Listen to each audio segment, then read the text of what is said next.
As a new entrepreneur, your first decision could define your entire future. Do you buy a franchise or an existing small business? Now, the right decision could accelerate your family's journey to financial freedom and give you the life that you've been dreaming of. And the wrong choice could leave you drowning in debt, overwhelmed with stress, and questioning why you left your cushy corporate job in the first place. So let's go. First, let's discuss the risk of buying a business that does not fit you. Owning a business is personal. You will eat, sleep, and breathe the business. You will think about how you're going to grow it all hours of the day. And buying a business should be like buying a house. So when you go out and think about your dream house, you have a checklist in your head. You know how many bedrooms, how many bathrooms, the size, the condition, the school district, maybe even the zip code that it's in. And your business should have the same clear picture. Like, do you want something that is in sales or high ticket or services or has low CapEx or minimum real estate requirements, the ability to earn over $1 million a year, whatever it is. It could be operational heavy. It could be one where you hire semi-skilled employees, specialized equipment such as recession resistant. Many buyers spend months, if not multiple years, looking for an independent small business that meets the checklist criteria or trying to come up with an idea of their own that fits what they're looking for. And what happens is their lives pass you by while watching other friends, family, entrepreneurs on LinkedIn and Twitter and YouTube here crushing it. And eventually they just get so tired of sitting on the sidelines and they want to get into the game. And now this sense of urgency causes them to consider a wider range of opportunities, potentially leading them to choose a business that does not fit them at all. And now all of a sudden they're struggling to run a business that is completely outside of their comfort zone and that is completely off that original checklist that they had in their mind that they defined as their dream business. Franchising naturally provides a solution to this business fit problem because there's over 3,000 franchises in almost every industry you can imagine. So no matter what you are looking for, there is a great chance that you can find the perfect business model that matches that checklist you created. If you want to get into high ticket sales driven business, roofing, fencing, flooring, painting, cabinets, all great options. If you want in something that's recession resistant, restoration, drain cleaning, crime scene cleanup. If you want recurring revenue, you can get into commercial services, spas, salons, people with subscription services, cleaning businesses. There's a great opportunity in senior care, non-medical, assisted living homes, transportation, estate sales. If you want to get into business to business, staffing, cost reduction, supply chain, facility services, like I can guarantee that you will find something that fits your situation and checks all the requirements off your list. And by the way, if you're new here, my name is Brian Beers. I built a multi-million-dollar franchise portfolio and I now help other people find, operate, and scale profitable franchises. So if you enjoy this video, hit that subscribe button. It helps me a lot. It doesn't cost you anything. So what's the risk with a franchise? Well, a lot of it comes down to expectations versus reality. If you picture yourself running the business by looking at numbers, motivating the team, making high-level strategic decisions and other executive tasks, you may be smacked in the face when the reality of running the business means estimating, selling, managing jobs, hiring and training employees, getting a call at 2 a.m. from a police station because an employee got a DUI while driving your company-owned vehicle. And while you might be able to step into the owner's high-level role when you buy an existing business and skip the low-level work, like that is a possibility.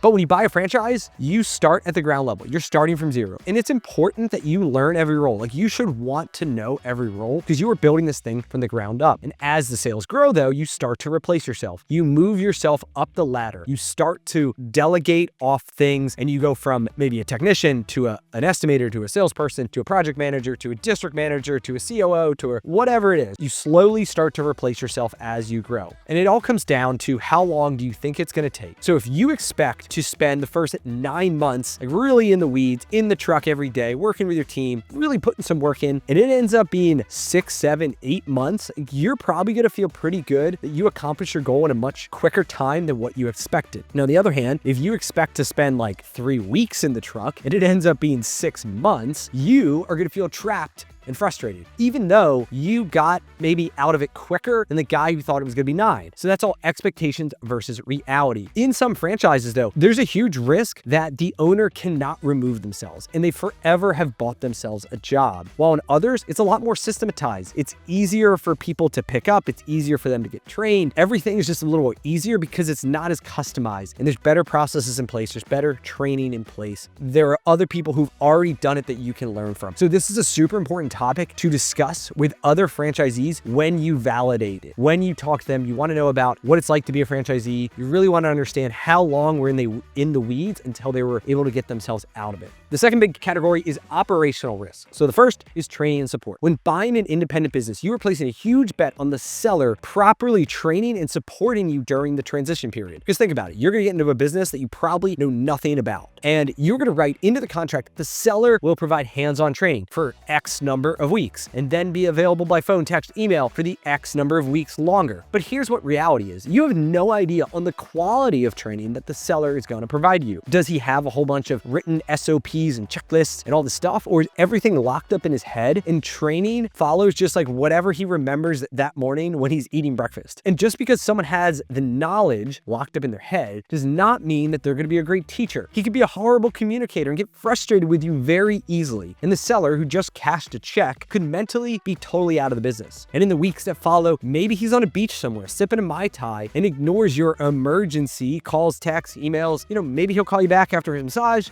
maybe next week. Whatever it is. The other thing is the seller may have personally cultivated some of the biggest customer relationships. They could be his country club buddies for all you know. So what happens after he sells? Will that business stay with you or does it move to somebody else? Compared to a franchise, now franchisors are by definition in the training and support business. And here's what the best ones do. They have systematized processes regarding lead gen, estimating, sales process, operations, the back office. They take decades of knowledge and experience and they compress it into days of training for you. And after signing up, new franchisees will go through 40, 60, 80 hours of online training. Once completed, you start working through some massive checklist of everything you need to do to launch the business. Then you will fly out to the corporate headquarters for like a week or so of in-person training. You'll fly home, you hit the ground running. Field support could come out to you, work shoulder to shoulder during the first couple weeks. But the training doesn't even stop there. Weekly check-in calls with a coach to make sure you're staying on track. And you connect with other franchisees to share best practices, challenges, wins. Like you join this community of owners who want to see each other thrive. That all sounds great, but what's the risk with a franchise? The biggest one is they're not all equal. There's 3,000 of them, as I mentioned before, and some of them provide very thorough training, tons of support, just as I described, while others are complete shit, to be totally honest. They leave things to be desired. They say they have training, but it's actually very weak. There's a lot of gaps. You go home feeling like, what the hell am I supposed to do? Everything is on paper instead of an online platform. They don't invest in the support staff. It's hard to get answers. You don't even know who to call. They intentionally, possibly, make it hard for franchisees to communicate with each other. This is where your due diligence in a franchise plays a major role. You want to talk to current franchisees about the training and the support they receive. Did they feel properly trained when they launched a business? How quickly do they respond if you have a question or some sort of problem? How strong is the franchisee community? And if you end up working with my team, we help people buy franchises. We will give you a list of over 40 due diligence questions that cover all of these bases and a whole lot more. There's a link below if you want to grab that. So moving on is key man risk. The final operational issue when buying an independent business is known as the key man risk. There is probably an employee who's been there for years and knows the business inside and out. They know all the big customers. Their title may be general manager, operational management, COO, VP, something like that. And they're often known as the key man. And depending on the seller's involvement, it's possible that this person is actually running 90% of the business. And it usually goes one of two ways with the key man. They could be very positive about the sale. The seller could have been holding them back for years and they are very excited about the growth and the energy and everything that you plan to bring. Or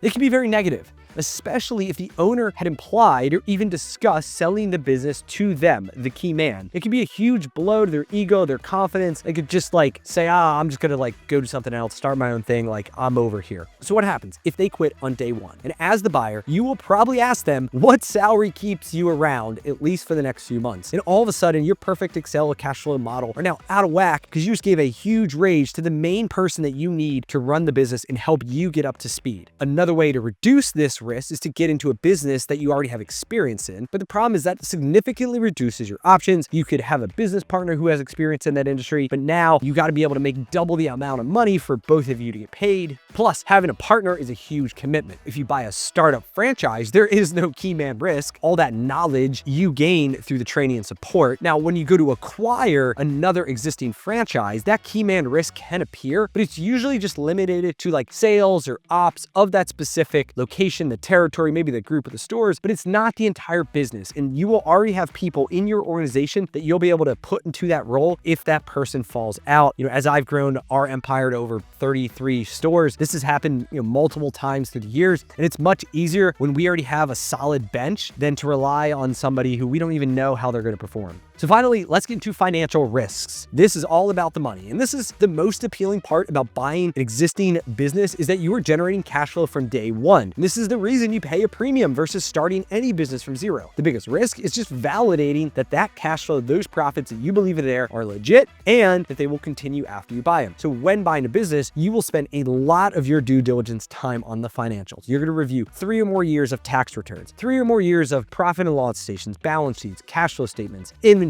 equipment lists. You're really going to dive into the numbers. You're going to look at year to date, month to date. You want to see the current trends. You want to get employee rosters. You're going to hire a CPA or a financial analyst or whoever it is to do some sort of like quality of earnings. They're going to make sure that all the numbers, everything lines up, everything makes sense. And some of the big questions that you need to make sure you answer are this. Number one, what is the seller's role and other family members in the business? They could tell you that they only work 10 to 20 hours a week. It's like mainly accounting work, whatever. But in reality, like the husband and wife together spend 80 hours a week doing sales, operations, back office. They're the glue that holds everything together. Their lead sales guy is their son. And like, as the new owner, what role are you going to take over? Maybe you're strong in sales. Maybe you're going to take over that son's role, but now you have nobody to run operations. You have nobody to run the back office. And a huge mistake that I see buyers make is underestimating the payroll cost that it's going to take to replace the daily functions of the sellers and their related family members who are going to exit the business when you buy it. So that is a huge question that you really want to dive into. Specifically, you probably want to see it in action, is what are their roles, and making sure that like you can step into them or have a really good idea of what it is going to cost you to replace it at the same level. The second question is, are the margins normal for the industry? If they are in line, there's less to worry about. If they are very high margins compared to what everybody else is doing, I would be cautious.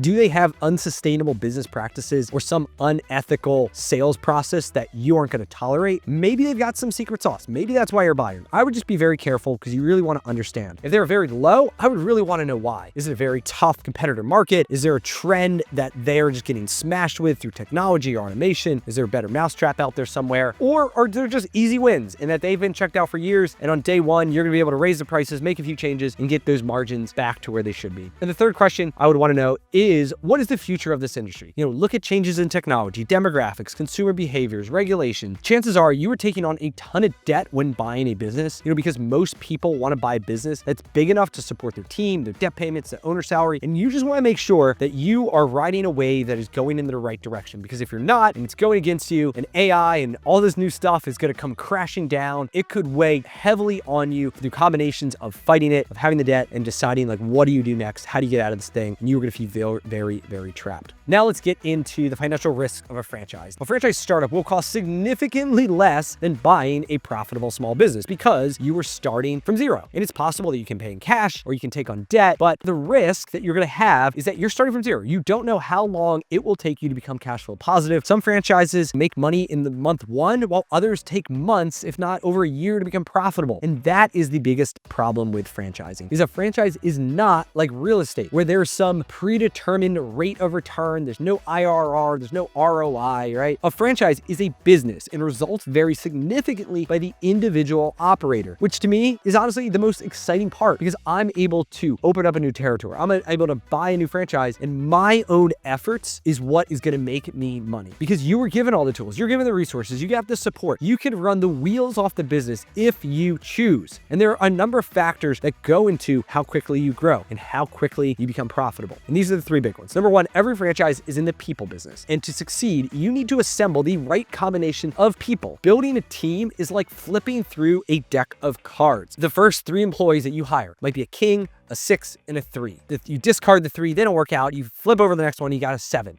The team got better. Then the 6 resigns, but it's okay. You flip over another card and now you got an 8. Then you hire a jack. And the longer you're in the game, the better you do at identifying the 6, 7, and 8s versus the jack, queens, and kings during your hiring process. The second biggest factor is your expenses. In the beginning, it's very easy to throw money against the wall and see what sticks, especially when it comes to payroll. So be very careful not to overhire. And finally is due diligence. You want to speak to as many franchisees as you can, the ones who just started and the ones who've been there for a few years. You want to ask them questions like, how long did it take for them to break even? What are the biggest challenges? Would they do it all over again? What does it really look like in 3 years from now? And then you want to build out conservative financial models based on your findings. So the trade-off, there are pros and cons to both buying an existing profitable small business versus a franchise. With a small business, you have cash flow from day one, you have a team, but it comes with a significant price tag and the risk of the unknown. With a franchise, it costs a lot less and it can be built exactly how you want it, but it starts from zero and you don't know how long it is going to take you to get to your goal. There's no right or wrong answer. It's a question of what fits you better. So subscribe to this channel to learn more about franchising and drop a comment below. What risks do you see by buying a business versus starting a franchise? I'd love to hear what you got to say. Cheers.